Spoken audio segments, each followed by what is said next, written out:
Hello, I'm Skip Richter. I'm horticulturist with Texas A&M AgriLife Extension here in Brazos County. We're going to be talking today about growing great transplants, how to start your own transplants for the garden.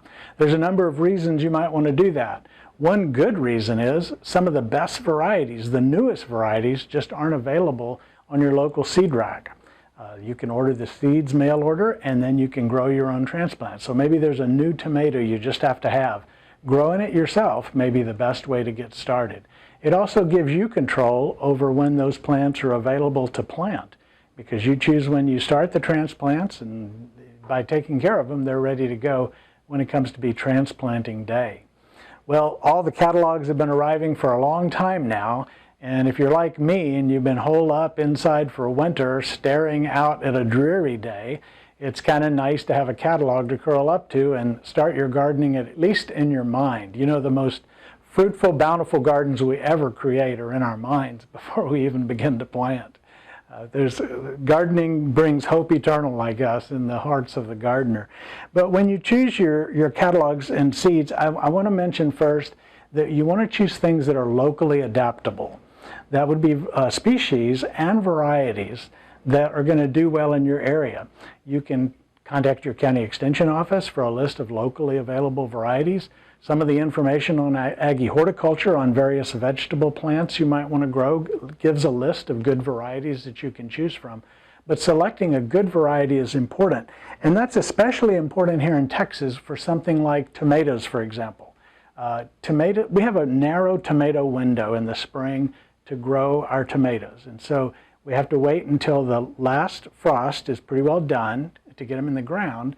And then by the time heat arrives, they're not going to set fruit well anymore, especially if they're a large fruited type.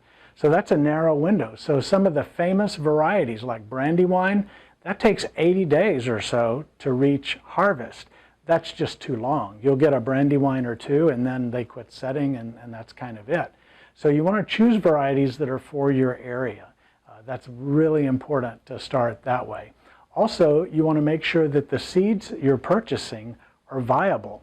And one of the ways we can do that is take about 10 seeds and put them in a moist paper towel. And so I'm just going to lay one out here.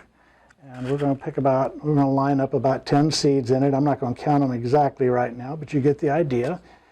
Fold that moist paper towel over and place it inside a Ziploc, and then put this in a fairly warm spot. You know, not outside, but someplace it gets about, at least 75 degrees, maybe even 80 degrees. If you've got, I'll set mine on top of our coffee maker, which always has hot water in it, and it's got just a little bit of warmth up on top of the machine.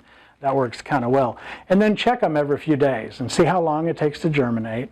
Also, when you open it up, you'll see some seeds have sprouted and others haven't. So if you put in 10 seeds and 7 have sprouted, that's a pretty good idea that your seed supply has about 70% germination success, and you can plant a few extras accordingly. So starting them that way is important. Another way, if you want to get a jump on the season, is to pre-soak your seeds. If you put seeds in very, very warm water, even hot water at night, and let them sit on the counter overnight in some sort of a container, by the time morning arrives, those seeds will have started to take in water, and that initiates the germination process. Now, we talked about checking if seed is still viable, but one of the things I want to mention is if you have seeds from season to season, which we always seem to do, it's important to store them in ideal conditions whenever possible, and that would mean dry and cool. Now, I've stored seeds on the counter of the house for a long time, and that's okay, but if you go as far as the refrigerator and you can come up with some sort of a container that doesn't allow air and moisture to move in and out, that's even better. These particular little containers I use are plastic. They lock down, they kind of have a rubbery seal inside, and I can put all of my seeds in there, lock them down. And I have a lot of seeds, as I'm sure you may too. And so I group mine. These are all the tomatoes and peppers. These are some of the cool season vegetables. That way I'm not getting out a box and exposing it to all the humidity in the air as I dig through seeds and stuff. Every time I want to get a few seeds, they're kind of grouped by season or by crop. That's just another idea for that. The next thing I want to talk about is containers. Now, seeds don't care what they're growing in, as long as they have some basic requirements, and we'll talk about those in a moment. You can put seeds in, an old egg carton, and there's not much soil in there, and it's not my favorite way to start them, but the seeds will sprout and grow. You can put them in a really nice, expensive store-bought container, and that's fine too. They come in so many different types. There's containers made out of peat, for example. Here's a couple of examples of containers that have been formed by pressing some kind of a paper product or peat into a mold. There's little specialty containers that have their own little holder for the seeds that they grow, and they drain away the excess through the holes into the container. That's fine too. You probably have seen these. These are even in a lot of the stores where you buy your gardening products. This is one of the 72 cell containers. You can grow 72 plants in one little flat, and they have their little individual 6-packs that they grow in. And many of them come with a little plastic lid that goes over them. If you want to go up even another step, there's some really nice containers on the market that you can find online and in garden centers. This one has raised ridges in the bottom so excess moisture can drain away, and it comes with a dome, and the dome even has a little twistable top with holes in it so you can seal it up to hold in the moisture or open it up to allow a little bit of the excess to escape. Now, you don't have to have all this kind of nice fancy stuff to be able to grow seeds. Sometimes I've taken just a plain old flat of seeds and put them inside a dry cleaner bag and sealed it up, maybe put a few popsicle sticks or plant labels in there to kind of hold the bag up off the top of the soil, and they'll germinate just fine in that humidity chamber. Another one that I like to use are these baking chambers that you can get at the store. They often come with a lid, and so your seed containers can go inside there, and you've got your own little mini greenhouse on the cheap. It works pretty well. Okay, let's talk a little bit about the media that we grow seeds in.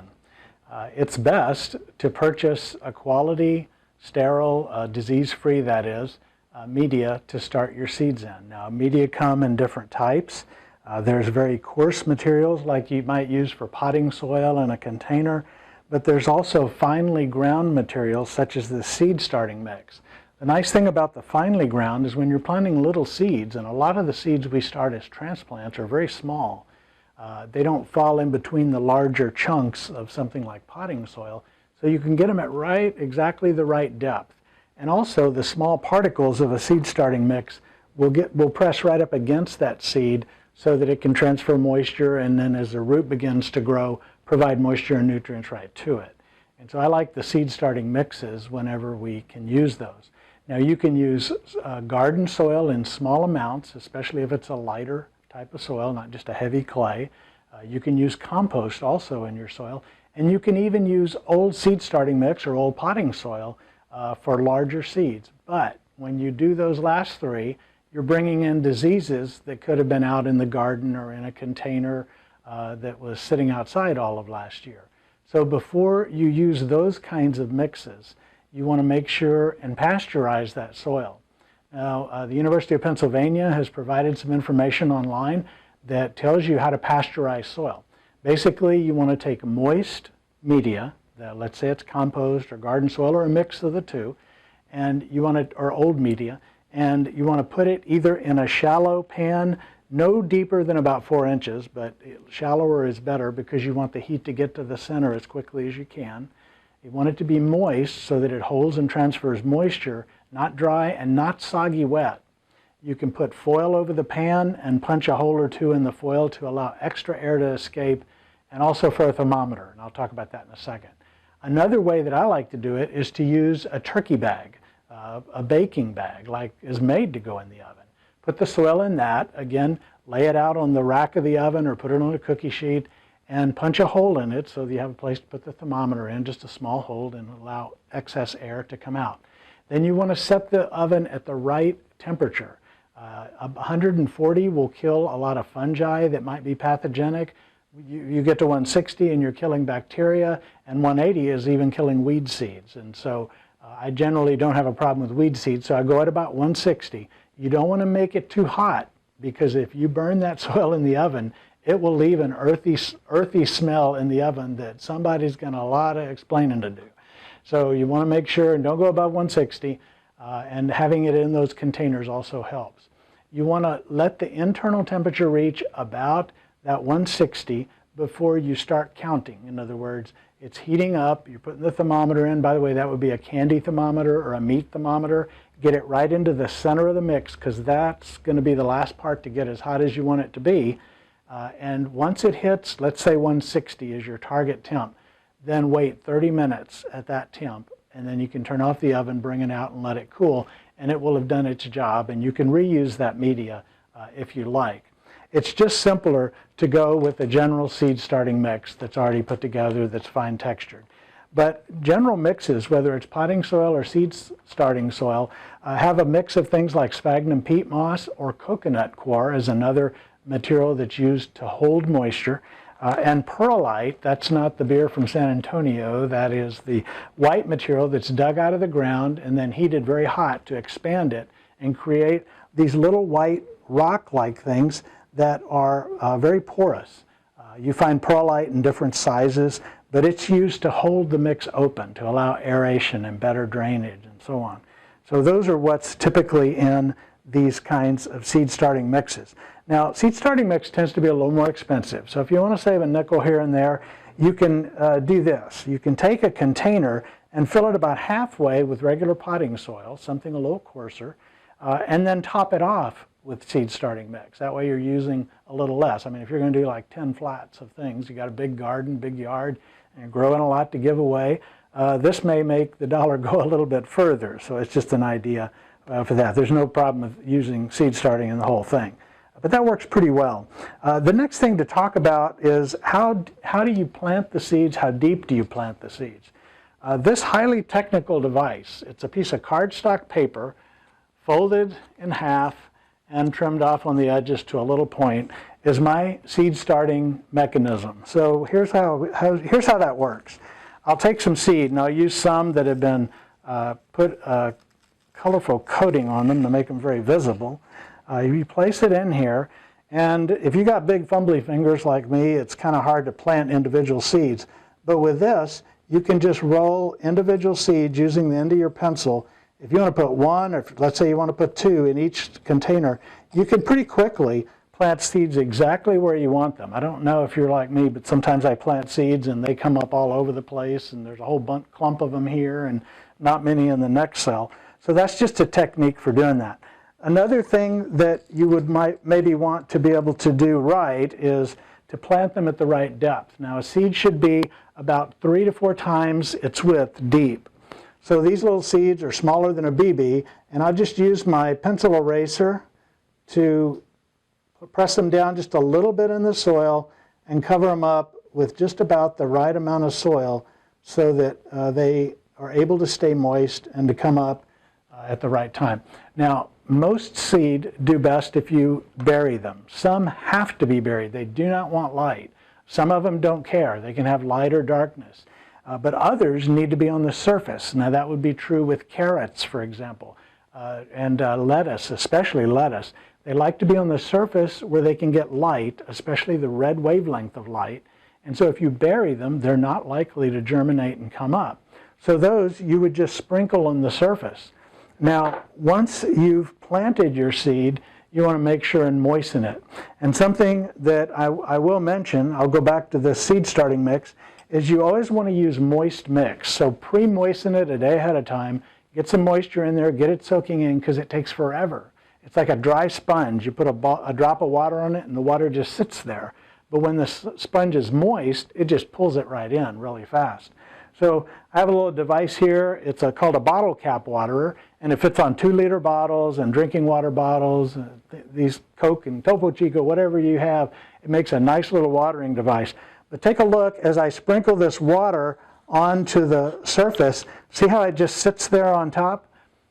It's because the material is too dry. Now, it'll eventually soak in, but if you've just planted some seed, such as this, and that's what your water is doing, just rolling around on top, it's not going to get down in there very fast. So start with pre-moistened mix, and then it just pulls the water right in and does well. Another technique for watering as we go forward in time would be bottom watering. And when we're bottom watering, what we're basically doing is taking a container, and by the way, here's another little cheapo, great way to recycle and grow seeds. This is one of the salad containers like you get at the grocery store. These are great for growing seed. They even come with a nice free greenhouse cover that comes right with them. So if you put water in the bottom of this, in fact, I'm just going to take this top off here and pour some in, and then you set your seed container in it, that water will slowly wick up into the container, and you won't be splashing your seeds out by watering with too strong of a stream of water. And once they've fully soaked up a good amount of moisture, you can pour the excess out of the container. That worked great in those large trays that don't have drainage holes in them, to hold the water and use bottom watering as a means of getting water to your plants. Now when I'm starting seed, sometimes I will plant them directly into the little 6-packs or whatever cells they're going to grow in. But a lot of times I will plant them in a little small container like this. This is what you might get something like ketchup in at a fast food restaurant, or it's a sauce container if you go to a chicken strip place. These things are really great for starting seed. Rather than planting a flat of plants and having some of them not come up, you can just start the seeds in these, and then as they grow, you separate the seeds out and then put what you've known is a good germinating seedling into those individual cells. And that way, for example, under my plant light, I don't have a lot of room to grow as many plants as I'd like to grow. So I can have some plants that are growing, but then start a whole bunch. This is a little batch of bok choy. I pre-soaked this seed and planted it 2 days ago. And come in close here, take a look at it, and look at the seedlings that are already up and growing. So this is a little early to transplant them, but at this point, the nice thing about these containers, you moisten them, the seed stays moist, you don't have to water them anymore right away, and the seed comes on up, and once it's growing, you can take the lid off, let it get up a little bit larger, and then take them apart, and I don't know, I probably have 30 or 40 bok choy, which is more bok choy than you probably need, just in a small area like this. So it's a way to speed things up. Here's some lettuce that I had growing, and it's just starting to germinate. You can see the tip of the seed is starting to send out a little bit of a root. So it's a great way to sort of spread out your light space a little bit, give you a little bit more of a head start on things like that. Just one last thing to mention. Some people like to use a little mister when they're starting seed, just a little spray nozzle.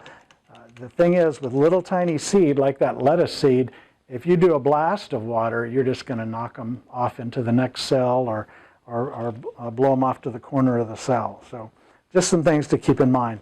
Now, whenever you plant seed, you want to label them right away. Trust me. What was that coming up over there? I wonder. I can't tell you how many packages of seed I have that I now wonder what they are because I didn't label them. Well, there's, of course, the little store-bought labels that you can use. But if you know anybody that has gotten rid of some Venetian blinds, that's one of the best labels that you can have. Here's a little section of Venetian blind. You can just take a scissors and cut it, and you've got 2 nice plant labels. I always use a pencil. Pencils, unlike that indelible magic marker that seems to stain things forever, those magic markers fade in the sun, but a pencil mark doesn't, and you can even reuse your label if you want. Just erase it and put a new thing on there.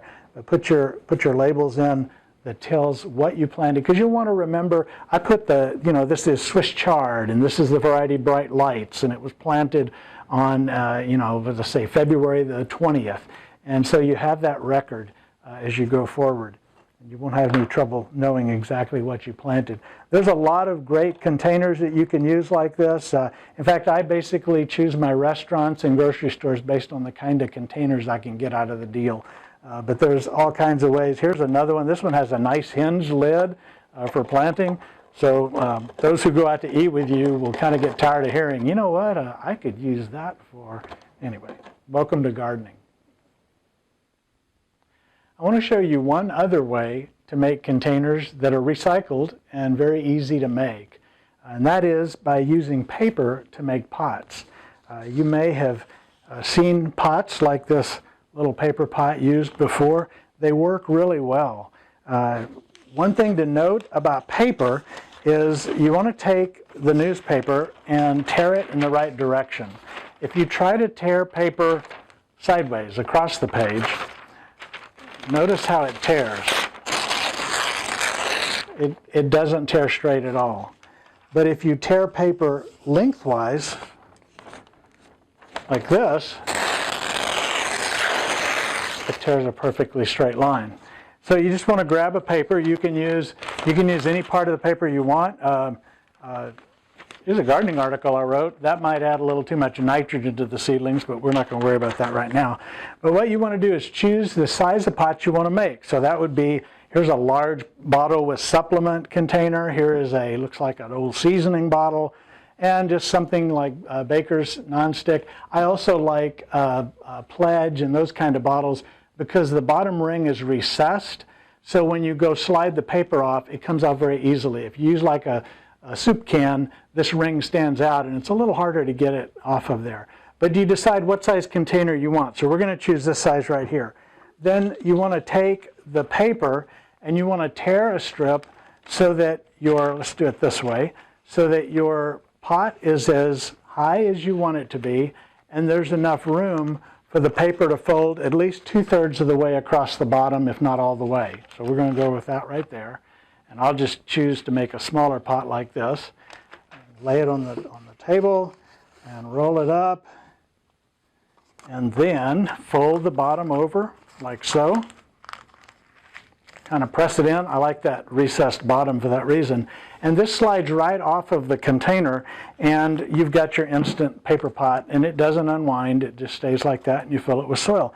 When you put these in a container you've got soil in them or growing media, and you put water in the bottom, it just wicks right up. And it's really easy to water these. And when they stay moist, roots will even grow through the paper. And then when it's time to plant them, you can just plant the whole pot out in the garden. In fact, if you're growing something, maybe you have a problem with cutworms in the garden, if you allow the soil to not be all the way to the top inside, the growing media rather inside, and then you plant them and leave a little of the paper above ground, that'll be like a collar. You may have heard of using like a toilet paper roll as a collar to keep cutworms away from the base of your plant. This works that way too. Works just fine. So paper pots are really a nice way to go, and you just have to choose the size of container that you want to make. One other thing that I want to mention is that it's important that the soil or media temperature is warm enough for the plants to do well. Now, if you're growing seedlings inside your house and it's, let's say, 72 to 78 degrees, somewhere in that range in the house, that's perfect for growing almost anything. In fact, most plants between 70 and 75, that's a great range. Some do their best even up around 80. But while you'll see the ideal germination temperature, if you get off of that a little bit, it's okay. It's just going to take a little bit longer for them to germinate, and it's nothing to worry about. But I start mine out in a cold, unheated garage, and it can get down in the 50s out there, and that's just a little bit too cold. So having a seed starting mat like this is a great way to start seedlings and warm them up just a little bit. And these are easy to purchase. They're just like an old heating pad, but they don't get quite that hot. And you place your container on them that you're going to warm up the things. And then a lot of the mats will come with a little thermostat. Some are just set to kind of regulate themselves, but a little thermostat bulb, I said thermostat, a little temperature measuring bulb, and you put that down in the pot so that it measures the temperature at the root zone of the plant. And then if you're using the cover, you can just put your cover right over it. And this will guide you on exactly how warm it is. And when you set the temperature you want it to be, maybe you set it at 80 or 78, and it'll come on when it gets colder and it'll go off when it gets warmer. And it's a way, if you want to start things in a little bit of a cooler environment, that you can get a better benefit from that. So I have some transplants that I've been growing for a while. I've got some lettuces, it looks like some romaine lettuces and some fennel, and even a little salvia that's been in here for a while. In order to grow good stocky transplants, they need to be subject to something to move them around. Any plant that grows in perfectly still air develops a very weak stem because it's not tested, it's not stressed or strained.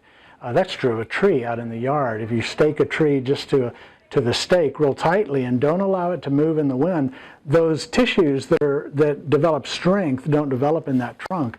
And that's true of seedlings as well. So as you have little seedlings that are starting to grow, every day, once or twice a day, just run your hand over them, or take a pencil or a brush or a ruler and just kind of bend them a little bit to the side. In a commercial greenhouse, you may see fans going and oscillating, moving those seedlings around a little bit, and that movement will cause the seedling to grow stockier and stronger. And that process, if you want the nickel word, is thigmotropism, and we call thigmomorphogenesis is another term for it. So the next time you're out there and you're petting your plants and your neighbors or your family sees you, you can say, it's okay, this is the scientific process of thigmomorphogenesis, and they'll leave you alone, or more likely they'll think you're even crazier than they did before. So, the single most important part of growing transplants successfully that are good and stocky transplants ready to be outdoors is the lighting. Now, all of these other areas are important. You know, the temperature is important, moisture is important, brushing your plants is important, and all of that. But lighting is where most of us fail. When you put plants near what seems like a very bright window, they tend to grow toward the light. You can turn them around and make them grow back. You can put a foil wall behind them, you know, attach foil to cardboard and reflect light back in to try to make them grow more straight. But the best way is with good quality lighting. Now, fluorescent lights work okay. You can use a cool white and a warm white tube and a 4-foot shop light. And if you have 2 shop lights hanging, get them right down on the plant. I mean, literally within 2 inches of the plant, because as you move them even, 6, 10 inches away, it's dramatically less light. So fluorescence, cool, and you can just put them right down on the plant.